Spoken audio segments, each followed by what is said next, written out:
Welcome back to உடைய முன்னூத்தி channel. Even உங்கள் எல்பிஎம். இன்னைக்கு பொங்கல் செலிப்ரேஷன் எல்லாருமே இருப்பீங்க.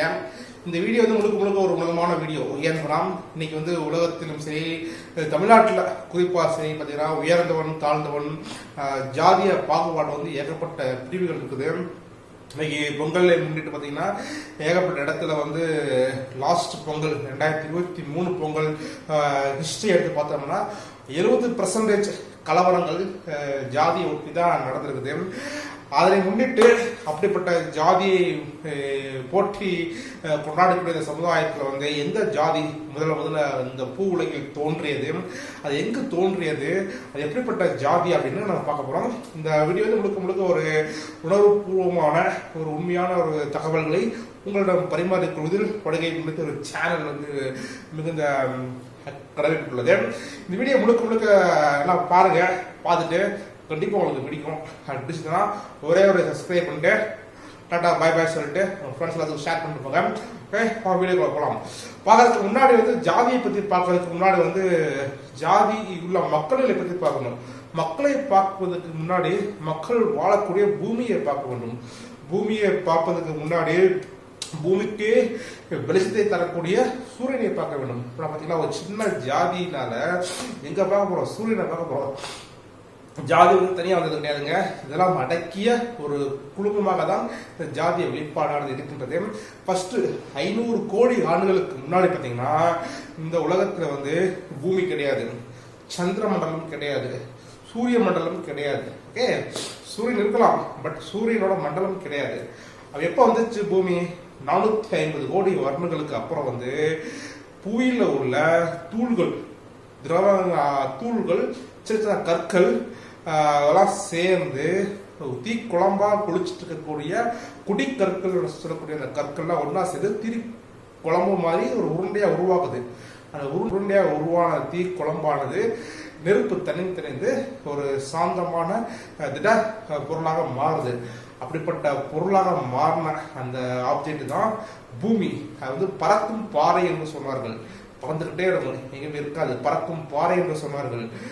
10 கோடி ஆண்டுகளுக்கு முன்னாடி அது என்ன வச்சிருந்துச்சுன்னா சூரியனை சுற்றி வர ஆரம்பிச்சது.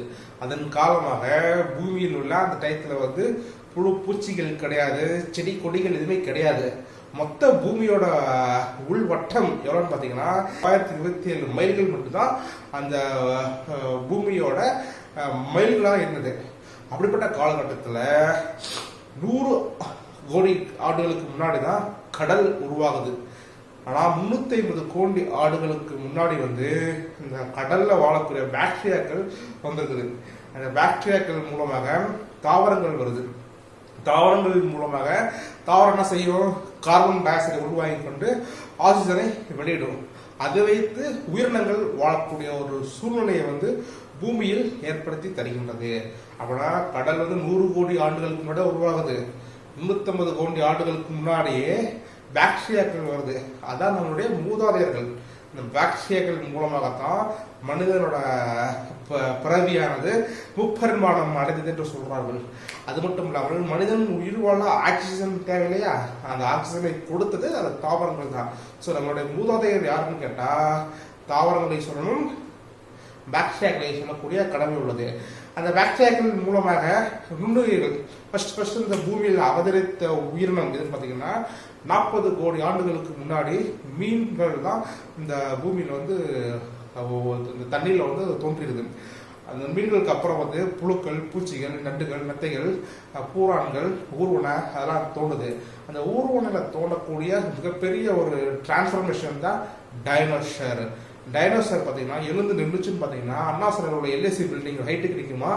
ஆனால் அந்த டைனோசர் எப்படிப்பட்ட டைனோசராக இருக்குது? முட்டையிட்டு குட்டிகளை வளர்க்கக்கூடிய பாலூட்டிகள் வகையை சார்ந்த டைனோசர் இருக்குது. பாலூட்டிகள் வகையினால எலியை மறக்கவே முடியாதுங்க. ஆனால் எலியை சைப்ரஸ் வகையை சேர்க்கக்கூடிய அந்த நுண்ணுயிர்கள். டைனோசரோட அந்த கால் நகரம் இருக்கு பார்த்தீங்களா, அந்த அளவு கூட கிடையாது எலி. ஆனால் அந்த எலியானது 25 கோடி ஆண்டுகளுக்கு முன்னாடி நம்மளுக்கு முன்னாடி வந்து உயிர் வாழ்ந்தா சரித்திரம் சொல்றாங்க. அப்படிப்பட்ட டைனோசர் வந்து வாழ்ந்தது வந்து அது 25 கோடி ஆண்டுகளில் இருந்து 6 கோடி ஆண்டுகள் வரை, அது கிமு சொல்றேன் நான், 25 கோடிகள் இருந்து 6 கோடி ஆண்டுகளுக்கு வரையில் அந்த இந்த பூமியை வந்து ஆட்சி செய்தது டைனோசர். ஊர்வன மிகப்பெரிய ஒரு சக்தி வாய்ந்த மிருகமாக டைனோசர் பார்க்கப்பட்டதன் காரணமாக டைனோசர் தான் இந்த பூமியை வந்து ஆட்சி பண்ணுச்சு. அதுக்கப்புறம் எங்க மனிதன் வரா? ஸோ 25 கோடி ஆண்டுகள்ல தான் டைனோசர் இருக்குது. 6 கோடி ஆண்டுகள்ல தான் பாலூட்டிகள் வராங்க. பாலூட்டிகள் என்றால் குட்டி போட்டு பால் கொடுத்து வளர்க்கக்கூடிய பாலூட்டி வகை, சைரஸ் சொல்லக்கூடிய வகையானது வருது. அப்படின்னா பூமியோட 100% ஆண்டை எடுத்துக்கொண்டால் 4% வந்து பாலூட்டிகள் சேரும். அதுல ஒரே ஒரு பிரஷன் மேமல்ஸ் சொல்லக்கூடிய ஒரு பாலூட்டி இனத்தை சேர்ந்த ஒரே ஒரு பிரஷன் வந்து மனிதர்கள் வராங்க. அந்த மனிதர்கள் தான் நான், நீங்க எல்லாருமே. ஸோ அப்படின்னா பூமிக்கு வரலாறு பார்த்தீங்கன்னா 500 கோடி ஆண்டு இருந்து 4 கோடி ஆண்டு வரைக்கும் உள்ள வரலாறு தான் மனிதனோட வரலாறு. 100% வந்து 0.1% தான் நம்மளோட வரலாறு வந்து பூமியில இருக்குது. அப்படிப்பட்ட மனிதன் எப்படி இருக்கிறான்? கற்பாம்பூச்சி பார்த்துருப்பீங்க, கற்பாம்பூச்சி அதோட ஆண்டு காலம் 25 கோடிகளுக்கு முன்னாடியே வந்து இந்த கற்பாம்பூச்சி பூமியில வந்திருக்குது. ஆனா இன்னைக்கு மனிதன் ஆண்டுகளுக்கு வந்ததுக்கு இந்த கற்பாம்பூச்சி அடிச்சு சாவடிக்கிறோம்.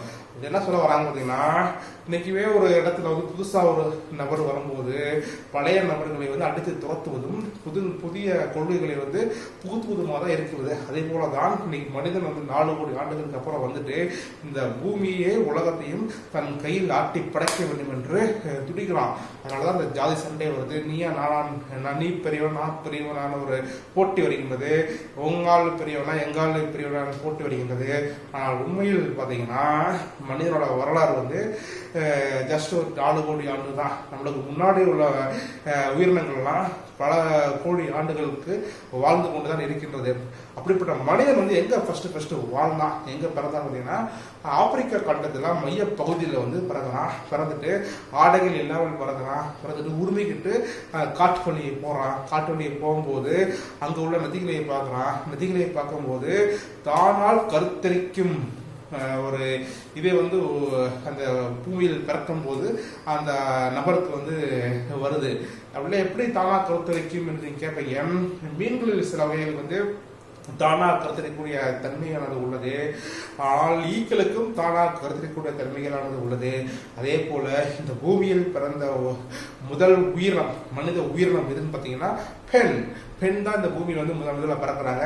அந்த பெண் பிறந்ததுக்கு அப்புறம் வந்து அந்த பெண்கள் வந்து தானா கருத்தரிக்கக்கூடிய தன்மையை வந்து பெற்றிருக்கிறாங்க. இது வந்து ஒரு மிக உன்னதமான ஒரு வரலாறு. ஸோ அது வந்து இதை பார்க்கும்போது பார்த்தீங்கன்னா இந்த உலகத்திலே ஃபர்ஸ்ட் பிறந்த ஜாதி எதுன்னு பார்த்தீங்கன்னா பெண் ஜாதி தான். இந்த பெண், அப்படிப்பட்ட பெண்ணை தான் நம்ம 2000 வருஷங்களாக வந்து அடிமைகளாக நடத்தி இன்னைக்கு வந்து அவங்க ஒரு ஒளி விளக்கை நோக்கி போறாங்க.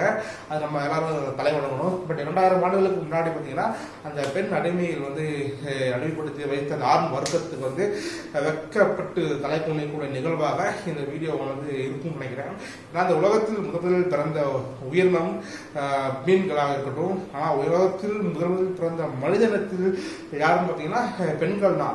பெண்களை போட்டு கொண்டாட வேண்டும், அவங்களுக்கு முழு சுதந்திரத்தை கொடுக்க வேண்டும். அது மட்டும் இல்லாமல் இது போன்ற ஜாதி கண்ணோட்டத்துடன் பார்க்கும்போது நான் பெரியவனா நீ பெரியவனான்னு பார்க்கும்போது அதெல்லாம் தேவையே கிடையாது. ஓகே, மனிதன் வந்து ஒவ்வொருத்தரையும் வந்து அனுசரித்து போறதா வாழ்க்கை. பட் அப்படிப்பட்ட மனிதனோட வாழ்க்கையை பார்த்தீங்கன்னா 4 கோடி ஆண்டுகளுக்கு முன்னாடி தான் பிறக்கிறோம். என்ன சாதிக்க இந்த 4 கோடி ஆண்டுகளுக்கு அப்புறம் குரங்கையிலிருந்து மனிதன் பிறக்கிறான். அந்த குரங்கானது குரங்கிலிருந்து முப்பரிமாண வளர்ச்சிகள் பெற்று மனிதனா வந்து தன்னை உருவாக்கி கொள்ளக்கூடிய அந்த உன்னதமான தருணத்தில் வந்து ஒரு பெண் வந்து பிறக்கிறாங்க. அந்த பெண் தான் உலகத்திலே வந்து பாலூட்டிகளில் மனித இனத்தில் பிறந்த முதல் ஒரு மனிதனாக கருதப்படுகின்றது.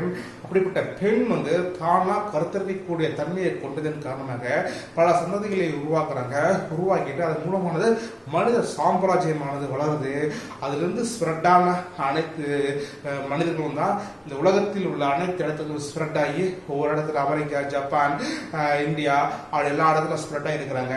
அப்படிப்பட்ட வழியில் வந்தவர்கள் தான் சாக்ரட்டிஸ் ஆகட்டும், நியூட்டன் ஆகட்டும், ஆகட்டும், தாமஸ் ஆல்வா எடிசன் ஆகட்டும், அம்பேத்கர் ஆகட்டும், காந்தி ஆகட்டும், நேதாஜி ஆகட்டும், முத்துராமலிங்கம் ஆகட்டும், இது போன்ற மக்கள் அனைவருமே வந்து இந்த பாரம்பரியத்தில் வந்தவர்கள் தான். இப்படிப்பட்ட நபர்களை வந்து நம்ம வந்து எப்படி பண்றோம், பெண்ணை வந்து அடிமைப்படுத்துறோம், பெண்ணுக்கு கொடுக்கக்கூடிய சலுகைகளை மறுக்கிறோம், அவர்களுக்கு வந்து இவ்வளவு இன்னல்களுக்கு ஆளாக்குறோம். இன்னும் வந்து அம்பேத்கர் எழுதி கொடுத்த ஏகப்பட்ட சட்ட திருத்தங்கள் இருக்குது, பெரியார் சொல்லிக் கொடுத்த ஏகப்பட்ட சட்ட திருத்தங்கள் இருக்குது, எதையுமே வந்து நம் நடைமுறைப்படுத்தவில்லை. பெண்களுக்கு எதிராக மிகப்பெரிய ஒரு வன்கொடுமையை வந்து நம்ம பண்ணி கொண்டிருக்கின்றோம். அது மட்டும் இல்லாமல் கலப்பு திருமணத்தை தடுக்கிறோம், தாண்டி போய் கல்யாணம் பண்ணக்கூடிய நிகழ்வை தடுக்கிறோம். இது போன்ற பெண் சுதந்திரத்தை வந்து முழுக்க முழுக்க வந்து நம்ம தடுக்கிறோம். முதலில் தெரிவித்த ஒரே ஒரு நபர் பார்த்தீங்கன்னா பெண்கள். ஆனால் இந்த உலகத்தில் யாரு ஃபர்ஸ்ட் ஜாதியை கொண்டு, எந்த ஜாதியை வந்து முன்னாடி வந்துன்னு கேட்டா நான் இந்த ஜாதி வந்துச்சு இந்த ஜாதி வந்துச்சுன்னு சொல்லி சொல்ல தேவையில்லை. பெண் ஜாதி மட்டும்தான் இந்த உலகத்தில் வந்து முதலில் தோன்றிய உருவாக்கிய ஒரே ஒரு ஜாதி, அது பெண் ஜாதி. ஓகே, பாய்.